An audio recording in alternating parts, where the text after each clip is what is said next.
Dinesh මුතුගල sir කිව්ව රහසක් මම ඔයාලට කියන්නද පුතා. සර් මට කියනවා දවසක් මල්ලි දියුණු වෙන්න හැකියාව ඕනි නෑ. අංක 1 දුර්ලභ මිනිසෙක් වෙන්න කිව්වා. කවදාවත් සිල්වරට විකිරෙන්න එපා මල්ලි කිව්වා. අංක 2 මල්ලි පුළුවන් තරම් නිහතමානී වෙන්න. තමන්ගේ ඉස්සරහට කවුරු හම්බුණා හිනාවකින් හරි නිහතමානී වෙන්න කිව්වා.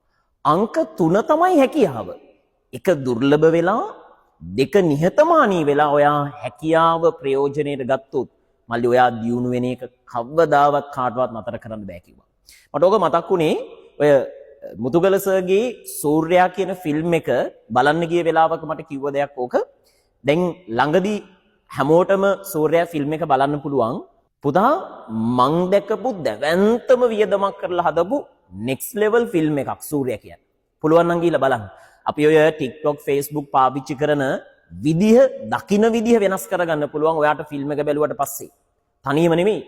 ගෙදර අයත් එක්ක ගිහිල්ලා සූර්යා ෆිල්ම් එක බලන්න ෆිල්ම් හෝල් වලට ආවට පස්සේ ඇත්තට මේකෙන් සමාජෙට ඔයාට ගන්න පුළුවන් ලොකු කතන්දරයක් ෆිල්ම් එක තුල තියෙනවා. මං හිතන්නේ ඒ වගේ ෆිල්ම් එකක් නම් දශක ගණනාවකටවත් ආපහු ලියවෙයි කියලා. ඒක ඇත්තටම මරු වැඩක්. පුළුවන් නම් තනියම නෙමෙයි අවුල් පිටින් ගිහිල්ලා බලන්න.